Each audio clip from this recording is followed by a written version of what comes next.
Imagine, for just a second, that the world around you finally went quiet. No more traffic noise, no endless notifications, no rushing that makes you feel tired before the day has even begun. Just silence.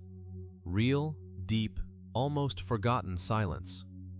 That is exactly the feeling many people describe the first time they set foot in Latvia. If you know that feeling, when life becomes too loud, too fast, too demanding, then maybe, on the shores of the Baltic Sea, there is a place where you can finally exhale. Latvia doesn't look like most of the countries we're used to seeing in glossy travel guides. There are no crowds rushing to snap a photo in front of some famous monument. There are no endless traffic jams, no advertising screens shouting from every corner. Instead, there are endless forests, quiet villages, and a way of living slowly that the modern world has almost forgotten.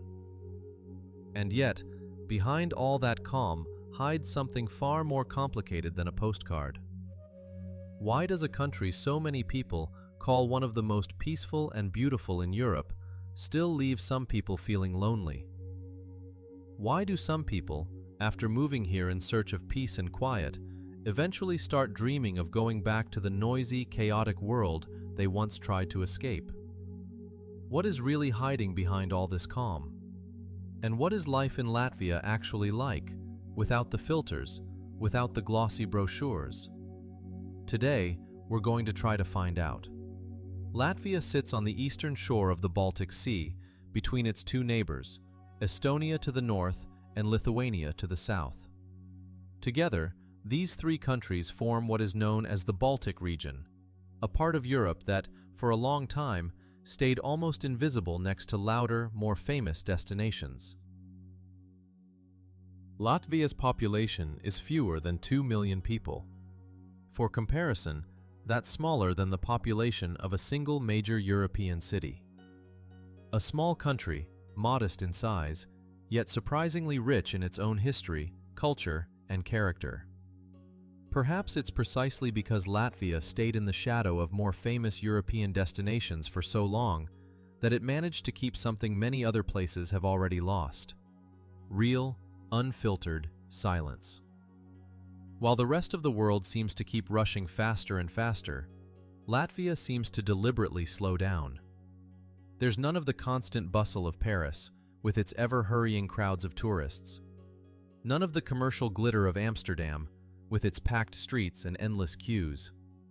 Instead, Latvia offers something entirely different: space to breathe, space to hear your own thoughts, a place where time seems to move just a little slower than everywhere else.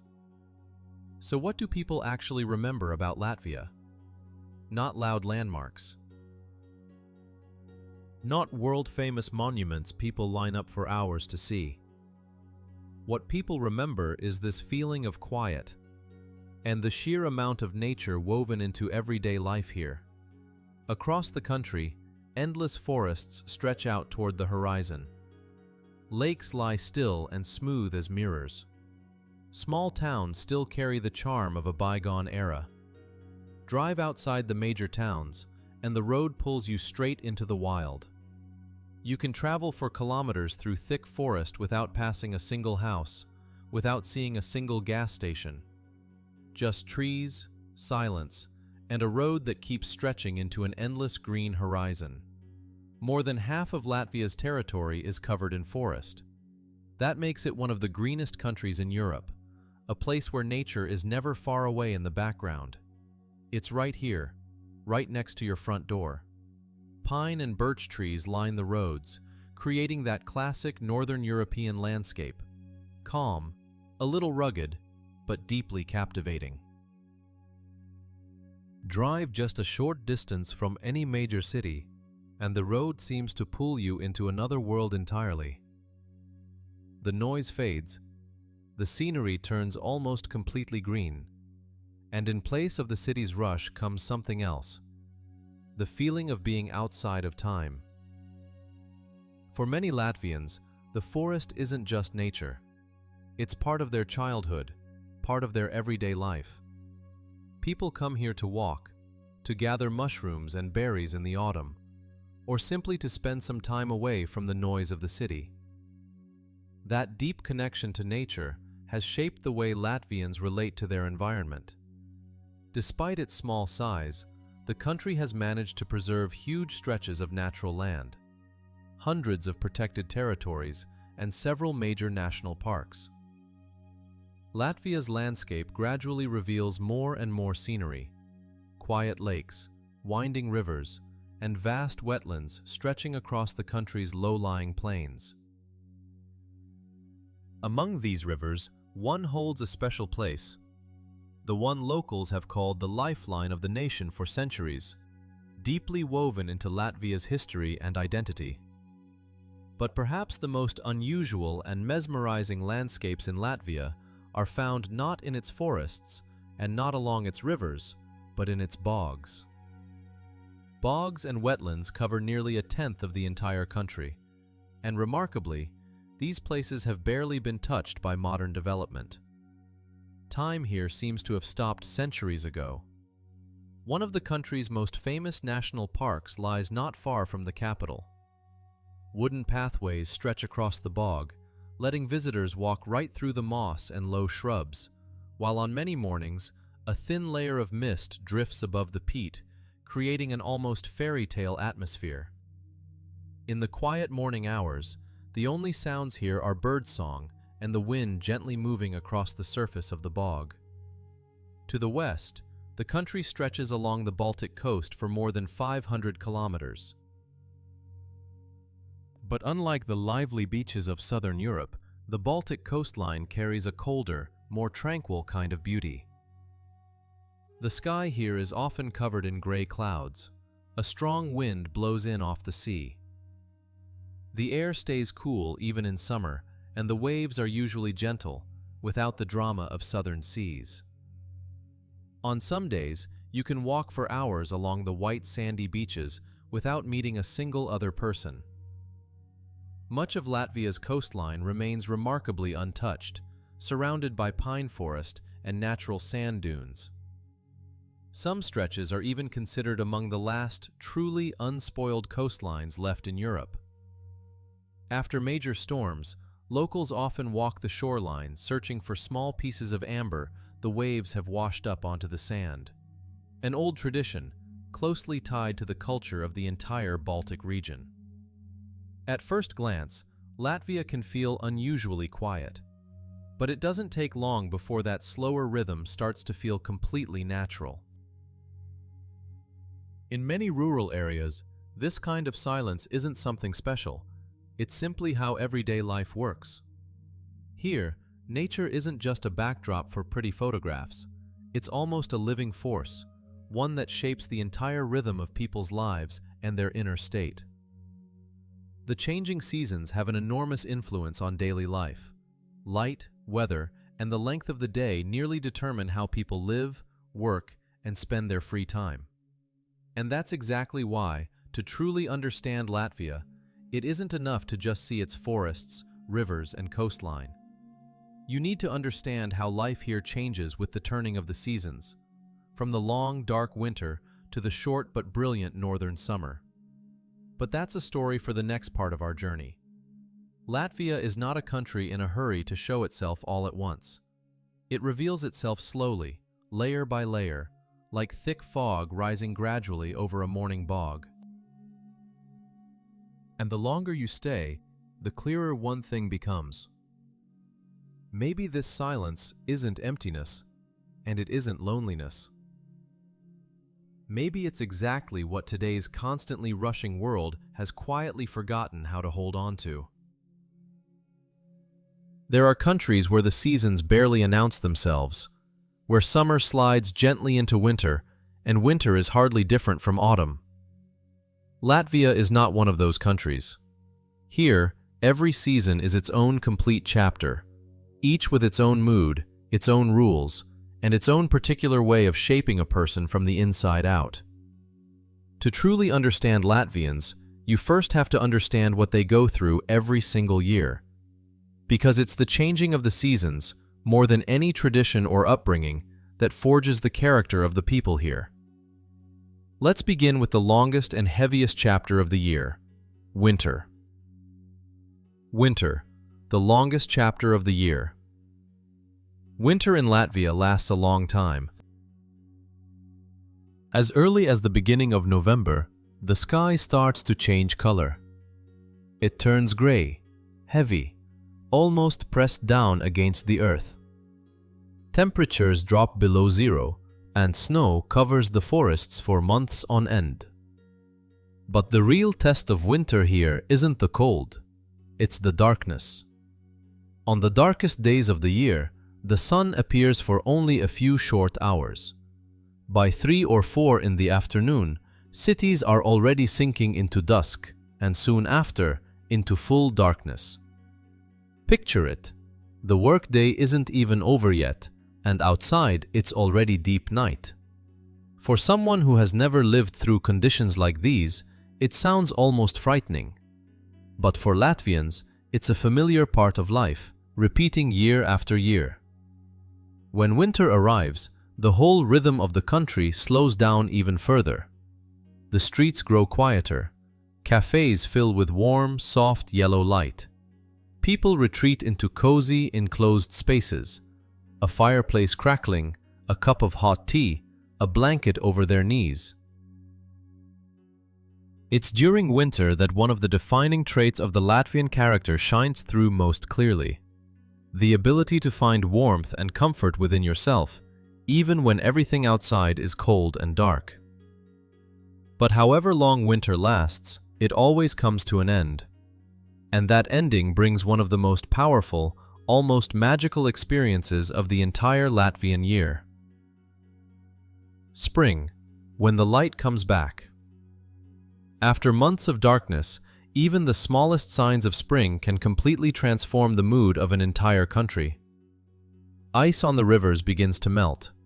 Snow gradually disappears from the forests. Days grow longer, and the first rays of sunlight seem to reveal color and life all over again. Latvians have a special spring tradition, collecting birch sap. People head into the forest, make a small cut in a birch trunk, and collect the clear, faintly sweet liquid that, according to local belief, helps cleanse the body after a long and difficult winter. Spring in the Baltics isn't loud and colorful the way it might be somewhere in southern Europe. Here, it arrives quietly and modestly. And that's exactly why it stirs up such a deep sense of gratitude. After months without sunlight, people start to appreciate the smallest things.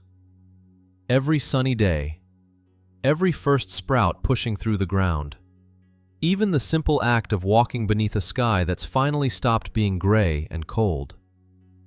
For someone who grew up in a warm country, this joy can be hard to fully grasp. But for Latvians, spring feels almost like a small miracle, one that repeats every year, and every year is felt just as freshly and deeply as the first time. Summer, when the country comes alive. If winter is the quietest season of the year, summer is its exact opposite. This is when Latvia truly comes alive, full of light and energy.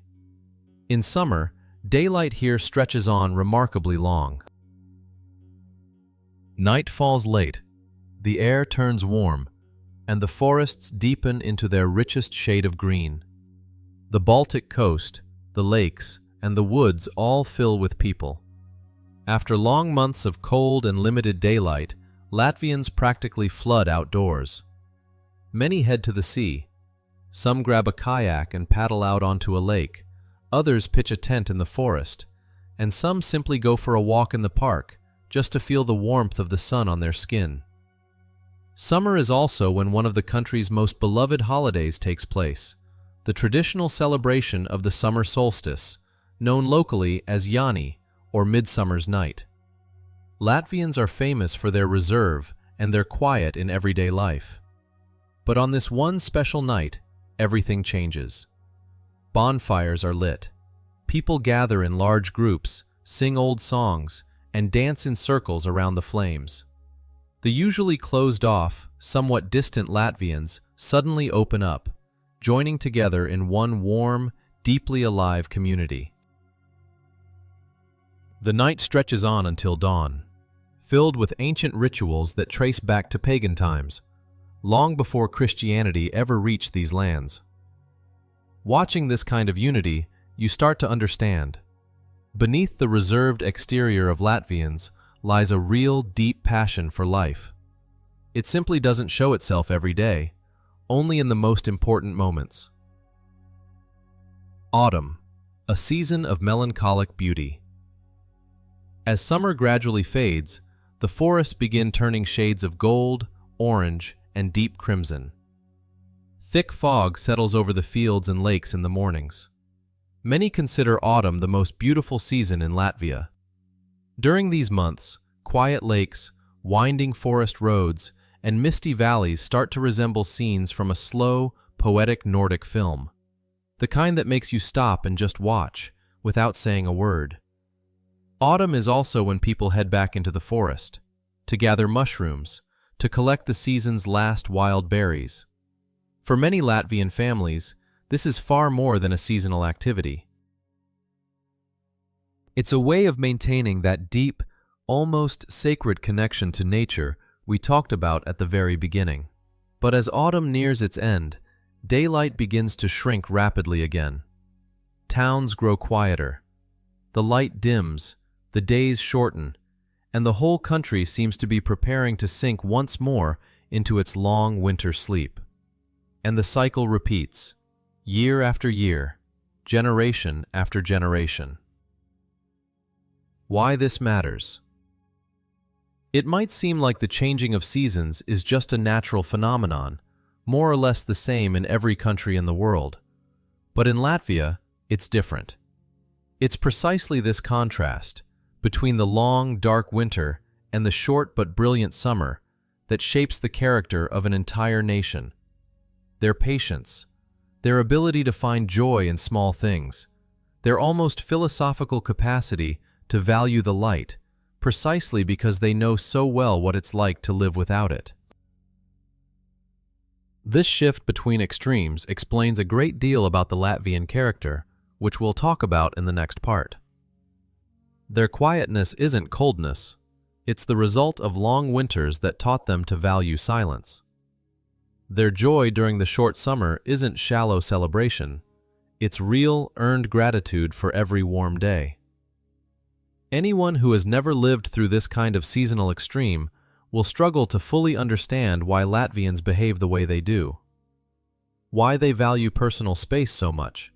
Why they let people into their lives so carefully. And why, once they do let someone in, that person tends to stay close for a very long time.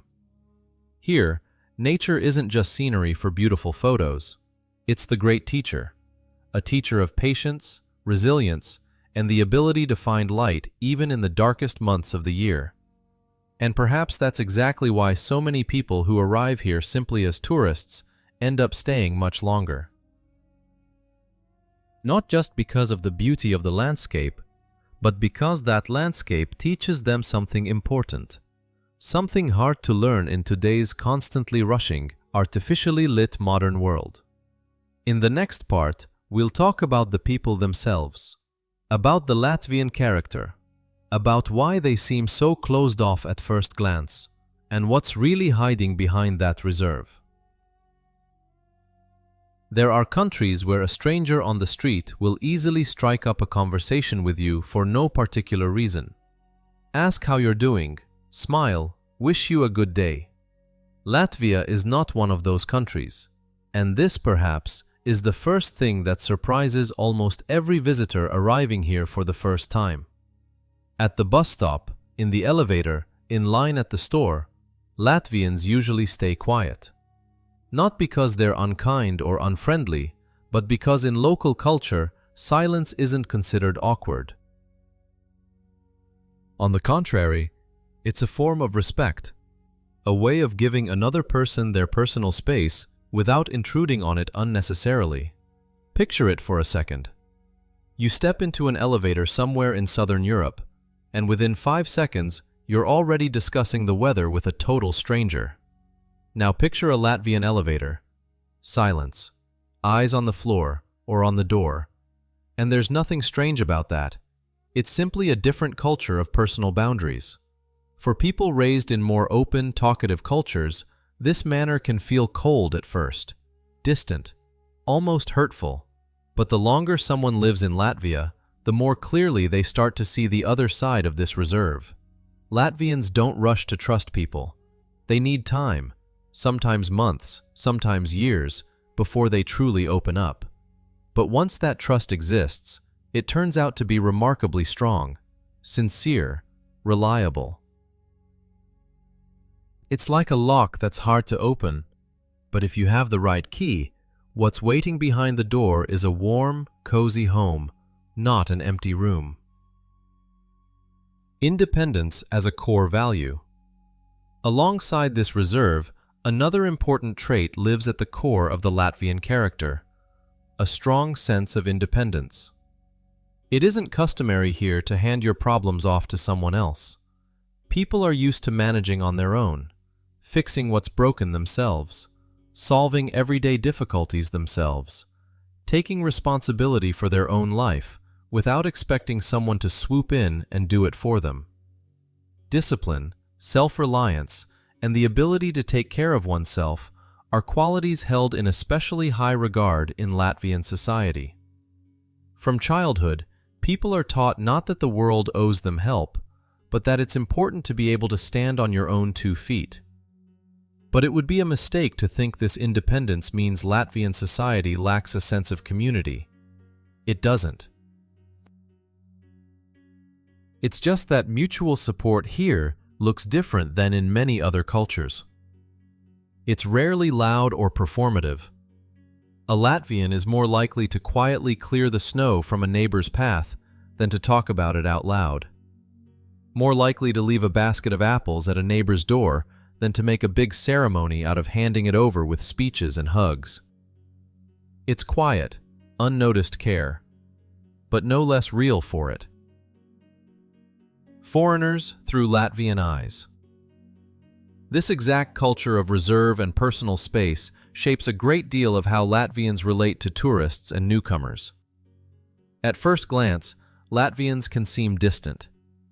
They don't rush to strike up conversations with tourists, and they don't show the kind of warm, expressive hospitality many people are used to from traveling in places like Italy or Spain.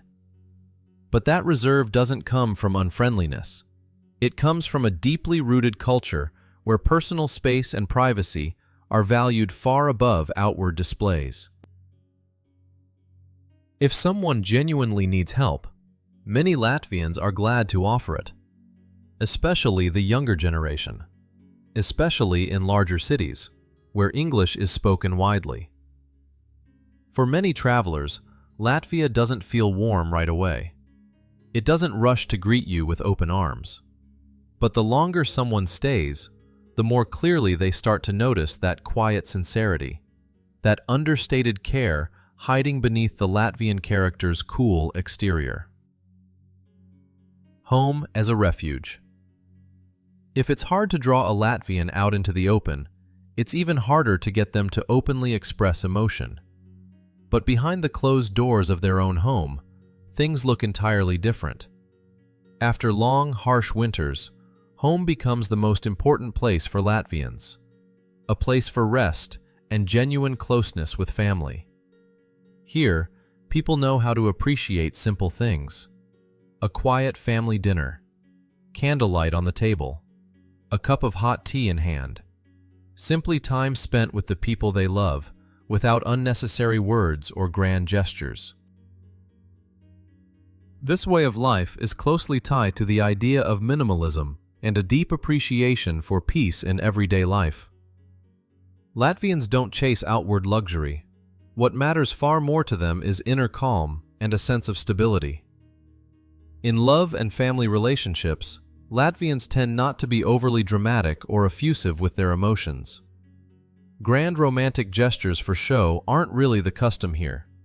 Instead, Latvians express affection through practical care, through stability, and through long-term commitment.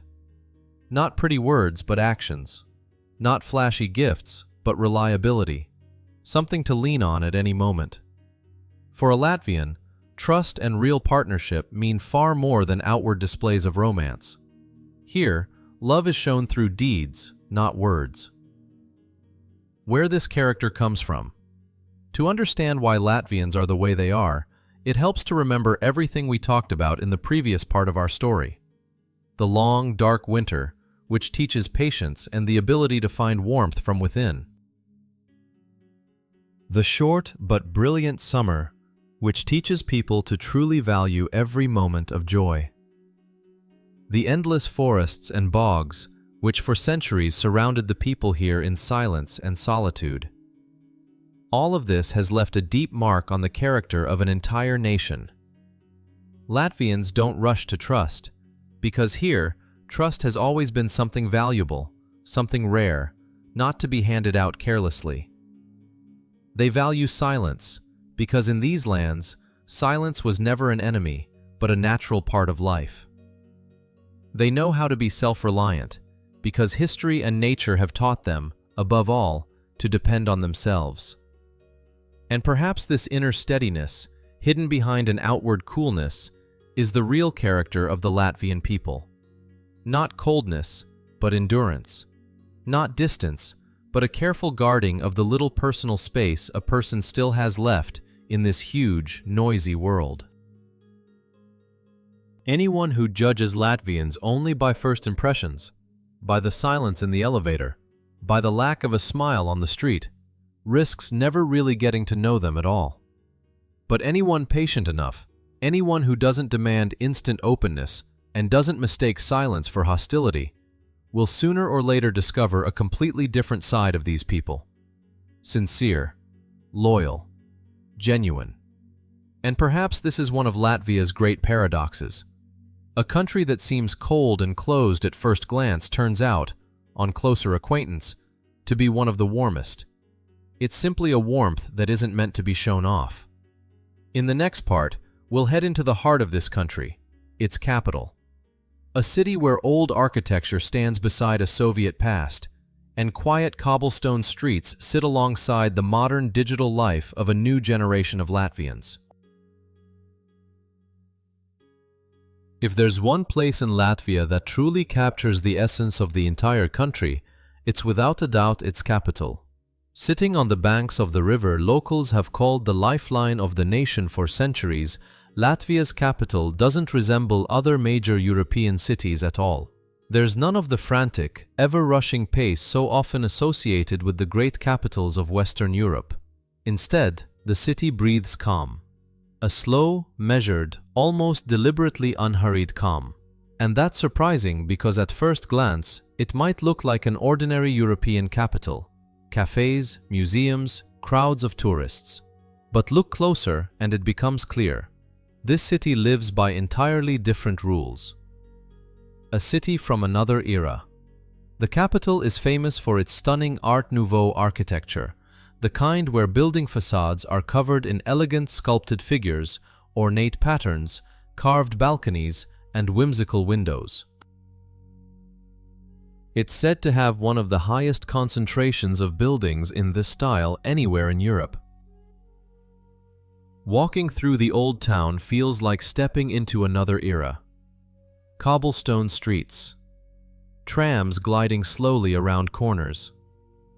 Bicycles passing quietly by. The smell of freshly brewed coffee drifting out from small cafes tucked into the basements of historic buildings.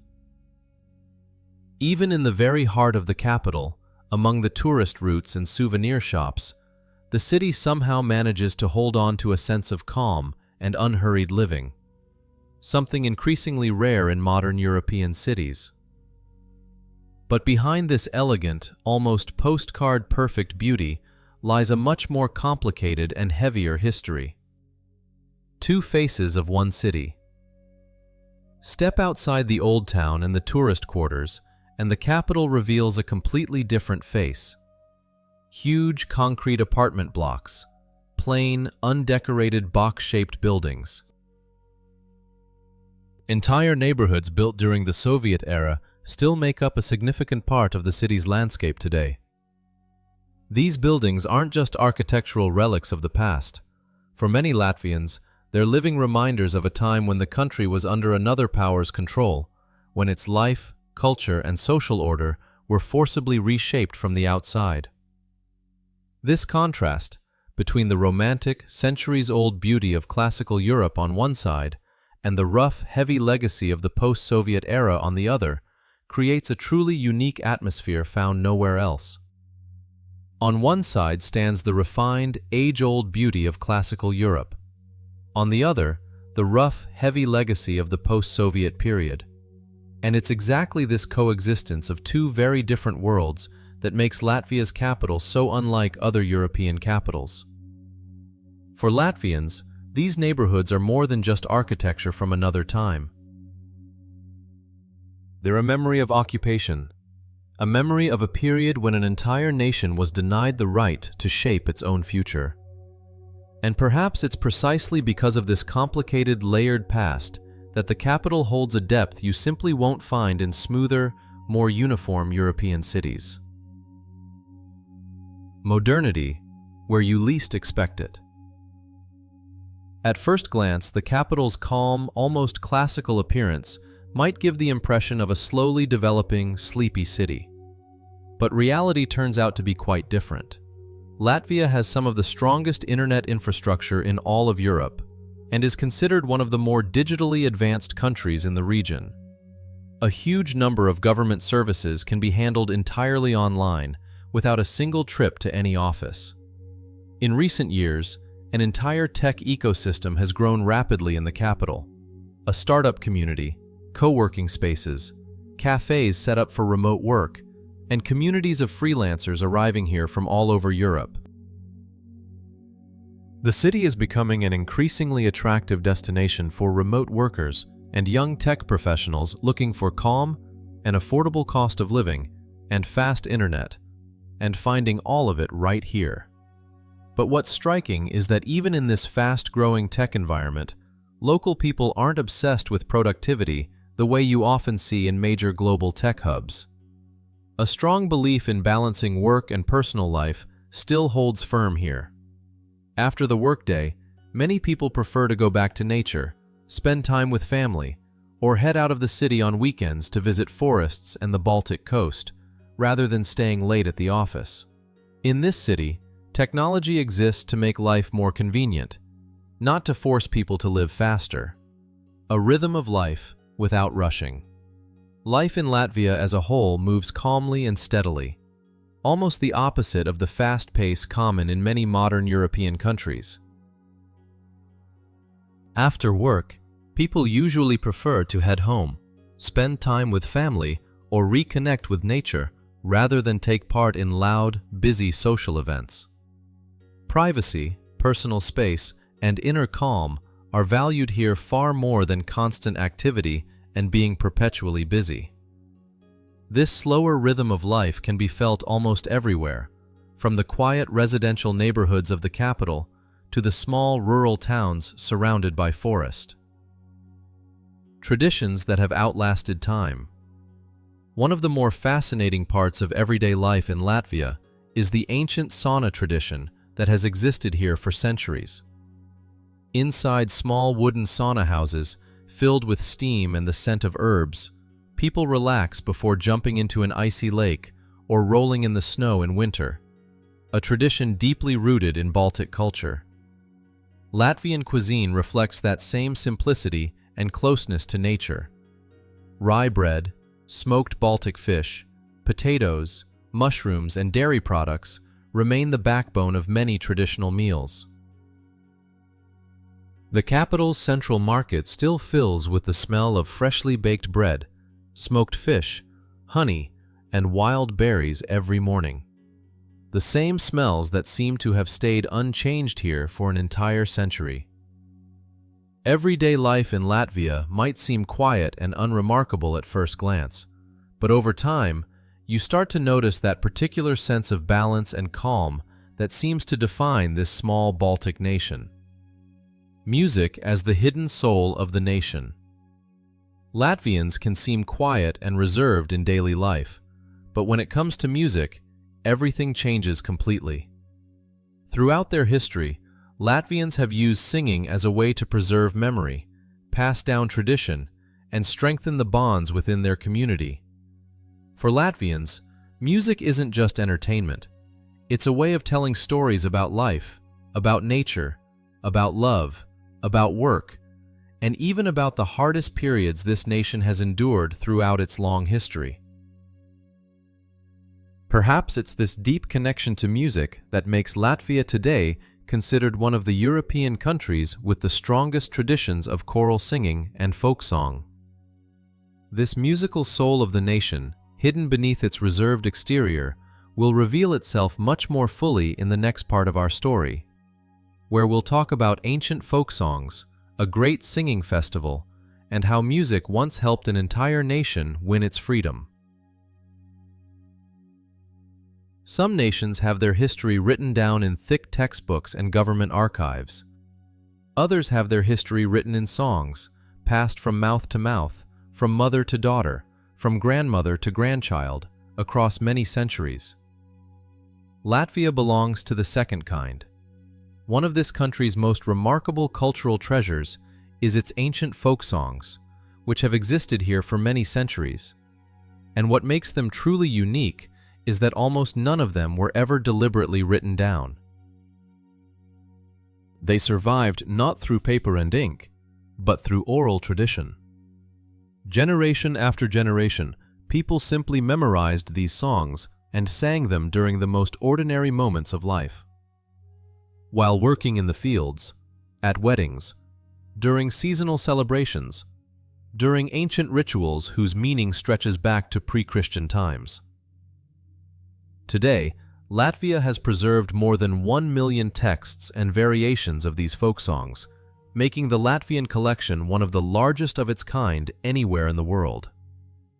Most of these songs are very short, sometimes just a few lines, but packed into these short, almost fragile verses is nearly the entire spiritual world of the Latvian people. They sing of forests, of the Baltic Sea, of the harvest, of love and family, and even of ancient pagan beliefs that existed long before Christianity ever reached these lands. For many Latvians, these songs are far more than folklore.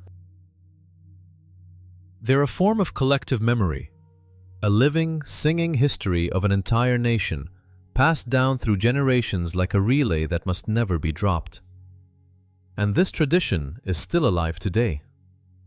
More than that, it remains part of one of the largest and most genuinely important cultural festivals in the country. A festival where an entire nation sings.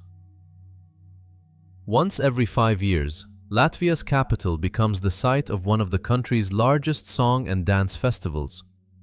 An event so significant, it's officially recognized by UNESCO as part of the intangible cultural heritage of humanity. During this festival, tens of thousands of people from all across the country travel to the capital to sing together in enormous choirs. At some performances, tens of thousands of performers stand together on a single stage, an immense living sea of voices merged into a single song. And when the music begins, the city transforms right before your eyes. People known in everyday life for their reserve and quiet suddenly come together in a single wave of emotion, in songs passed down through countless generations, long before any of them were born. This festival is far more than a cultural celebration. During pivotal moments in history, especially during the years when the Baltic states were breaking free from Soviet control, collective singing and music became true symbols of national unity and resistance. During what became known as the Singing Revolution in the late 20th century, the people of Latvia, together with their Baltic neighbors, used exactly this: music, peaceful demonstrations, and cultural gatherings to declare, loudly and openly, their desire for independence. Picture the scene for a moment. Thousands of people who, just the day before, were afraid to speak openly about freedom, suddenly stand shoulder to shoulder and simply sing. Not with weapons in hand, not with shouted slogans, but with a song passed down to them by their ancestors. And that song turned out to be stronger than tanks. Few countries in Europe can claim a connection between music, history, and national identity as deep as the one found in Latvia. More than just culture. Nature and culture are, perhaps, the two main reasons so many people first fall for Latvia. But what actually makes people want to stay longer, to truly build a life here, is something else entirely: the quality of everyday life itself. And that's worth talking about on its own, because the real character of this country lives in these details, not in its loudest landmarks. One of the first things people notice once they're in Latvia is a remarkably strong sense of safety. Compared to many other European countries, life here feels much calmer and far less stressful. In residential neighborhoods, people walk comfortably in the evenings, and children ride bikes or play in parks without their parents feeling any real sense of worry. Clean air, low population density, and an abundance of green space make life in Latvia far more comfortable than in many crowded European cities. Even in the capital itself, it's still easy to find quiet corners, spacious parks, and streets that never feel overwhelming or chaotic. For many people, the greatest luxury of life in Latvia isn't material wealth at all. It's exactly this: the ability to live slower, calmer, and far less stressed than is typical in most of the rest of Europe. Located right next to wealthy Nordic countries, Latvia still maintains a significantly lower cost of living. Housing, food, and many everyday services are noticeably more affordable here than in Western Europe or Scandinavia. Because of this, the capital has become an increasingly attractive place for foreign students, freelancers, and remote professionals. Of course, average salaries in Latvia are also lower than in many more developed European countries. But for many people, what matters more isn't the size of their income, but simply the ability to live a stable, calm life without constantly chasing an exhausting pace of existence. In Latvia, the balance between work and personal life is often valued far more than an endless chase after productivity and outward success. And it's exactly this combination, a reasonable cost of living, peaceful surroundings, and solid infrastructure, that has started attracting a very particular kind of person here: those tired of the race, searching for real quality of life rather than the appearance of it. But as with any story, there's another side to this one. And that honest, unpolished look at the challenges of life in Latvia, along with the final thoughts that will close out our journey, is exactly what we'll turn to in the last, sixth part of our story. We've already learned a great deal about this small country on the shores of the Baltic Sea, its quiet forests, its slow-turning seasons, its reserved but loyal people, its singing soul, capable of uniting an entire nation in a single evening.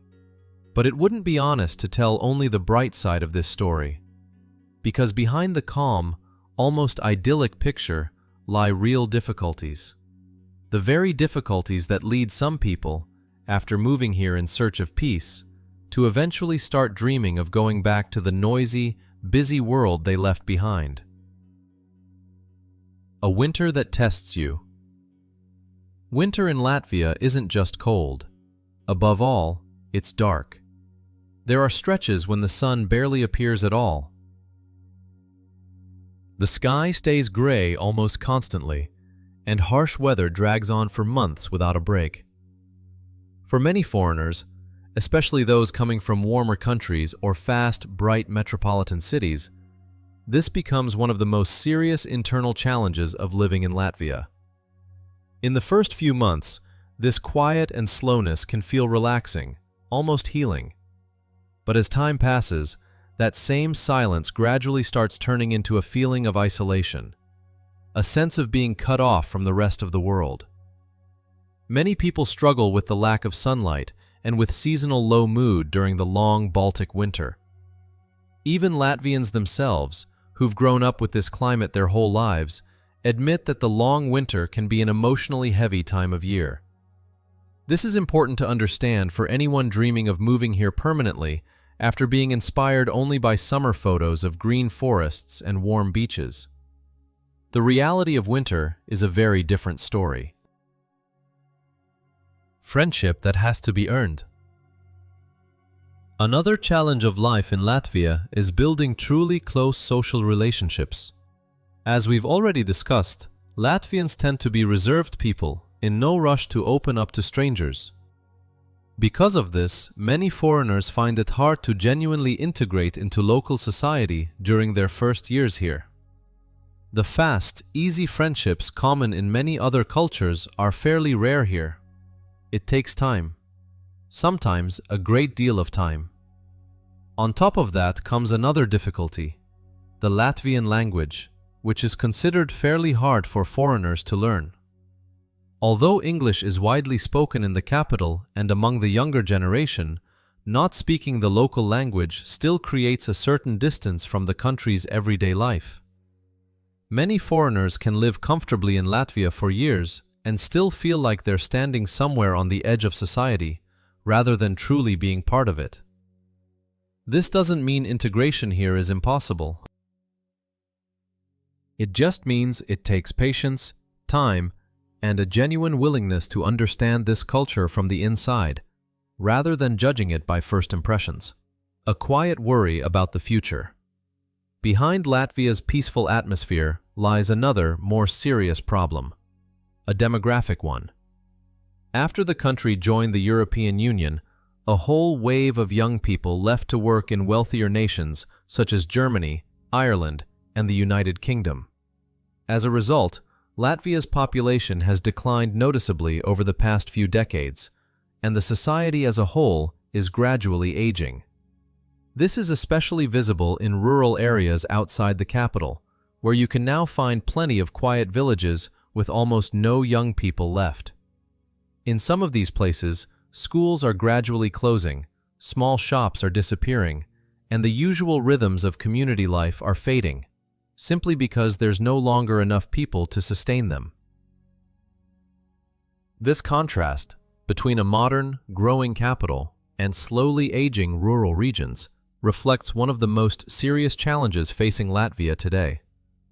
For some people, this country becomes exactly the place where they find the peace and stability they've been searching for.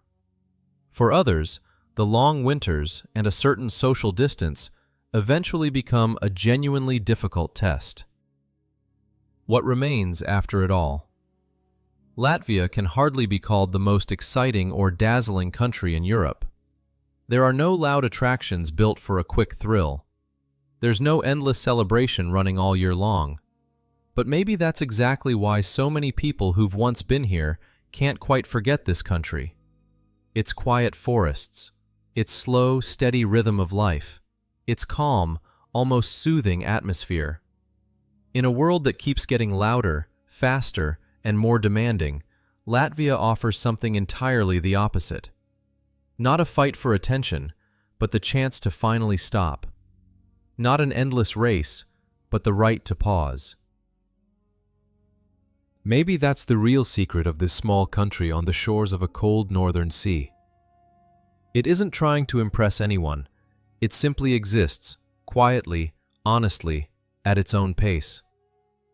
And for anyone willing to slow down alongside it, it can offer something many people have long since stopped looking for in today's noisy modern world. Could you imagine living somewhere as calm and quiet as Latvia? Let us know your thoughts in the comments below. And if this journey through Latvia was interesting to you, don't forget to like the video and subscribe for more stories about life and culture from around the world.